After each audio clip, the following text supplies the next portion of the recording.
제16장. 마음의 경영은 사람에게 있어도 말의 응답은 여호와께로부터 나오느니라. 사람의 행위가 자기 보기에는 모두 깨끗하여도 여호와는 심령을 감찰하시느니라. 너의 행사를 여호와께 맡기라.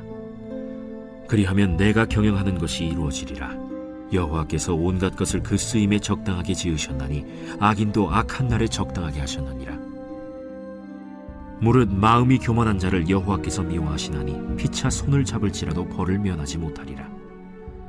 인자와 진리로 인하여 죄악이 속하게 되고 여호와를 경외함으로 말미암아 악에서 떠나게 되느니라. 사람의 행위가 여호와를 기쁘시게 하면 그 사람의 원수라도 그와 더불어 화목하게 하시느니라. 적은 소득이 공의를 겸하면 많은 소득이 불의를 겸한 것보다 나으니라. 사람이 마음으로 자기의 길을 계획할지라도 그의 걸음을 인도하시는 이는 여호와시니라. 하나님의 말씀이 왕의 입술에 있은즉 재판할 때에 그의 입이 그르치지 아니하리라. 공평한 저울과 접시 저울은 여호와의 것이요 주머니 속의 저울추도 다 그가 지으신 것이니라. 악을 행하는 것은 왕들이 미워할 바니 이는 그 보좌가 공의로 말미암아 굳게 섬이니라. 의로운 입술은 왕들이 기뻐하는 것이요 정직하게 말하는 자는 그들의 사랑을 입느니라. 왕의 진노는 죽음의 사자들과 같아도 지혜로운 사람은 그것을 쉬게 하리라. 왕의 희색은 생명을 뜻하나니 그의 은택이 늦은 비를 내리는 구름과 같으니라. 지혜를 얻는 것이 금을 얻는 것보다 얼마나 나은고 명철을 얻는 것이 은을 얻는 것보다 더욱 나으니라. 악을 떠나는 것은 정직한 사람의 대로이니 자기의 길을 지키는 자는 자기의 영혼을 보전하느니라. 교만은 패망의 선봉이요 거만한 마음은 넘어짐의 앞잡이니라. 겸손한 자와 함께하여 마음을 낮추는 것이 교만한 자와 함께하여 탈취물을 나누는 것보다 나으니라.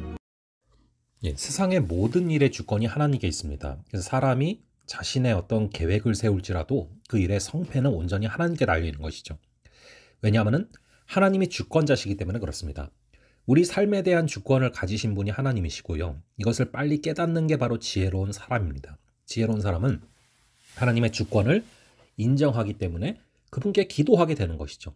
인생의 모든 행사를 여호와께 맡기기 때문에 오히려 평온함이 있는 것입니다.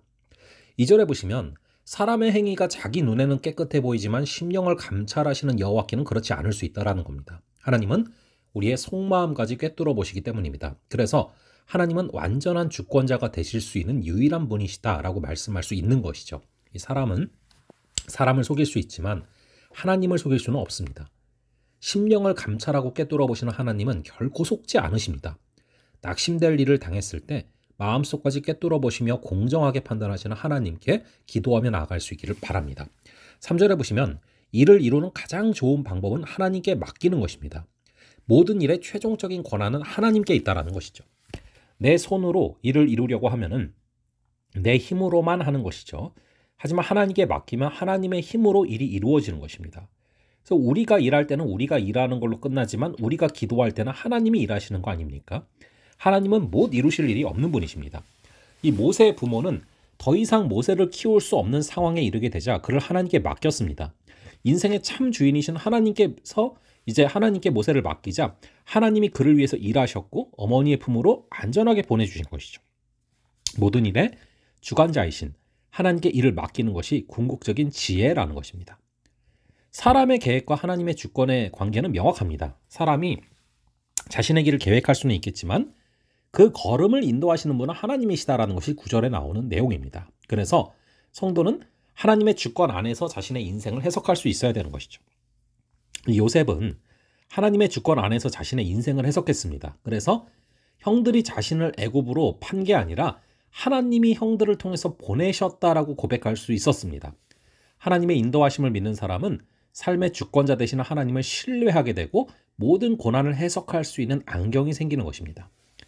16절에 지혜가 금과 은보다 더 값진 보물이다라고 말씀하고 있습니다. 성도는 더 좋은 것을 선택해야 됩니다.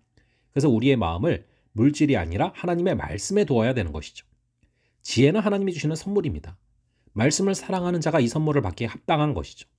하나님이 주시는 지혜와 명철을 얻기 위해 말씀과 기도를 가까이 할 수 있는 우리가 되기를 바랍니다. 그리고 지혜의 반대편에는 교만이 있습니다. 교만은 패망의 선봉이요 거만한 마음은 넘어짐의 앞잡이다 라고 18절에 나와 있습니다. 이 교만은 하나님이 가장 싫어하시는 죄악입니다. 하나님이 미워하시는 것 7개 중에서 가장 먼저 언급되는 게 교만이죠. 하나님은 교만한 자들을 넘어뜨리십니다. 대표적인 자가 애굽의 바로 왕이죠. 교만은 그를 철저하게 넘어지게 했습니다. 하나님의 주권을 인정하는 사람에게 최고의 지혜는 겸손함이다라는 걸 거꾸로 알 수 있는 것입니다. 하나님은 나보다 남을 낮게 여기는 겸손한 사람을 좋아하시는 것입니다. 오늘 하루도 우리가 교만함을 버리고 온전히 주인 되신 주님께 우리의 삶을 의탁하며 걸어갈 수 있는 귀한 하루 되시기를 바랍니다. 잠시 기도하겠습니다. 아버지 하나님, 오늘 우리 가운데 역사하시고 말씀하시는 우리 주님께서 우리를 지금도 붙들고 계시는 줄을 믿습니다.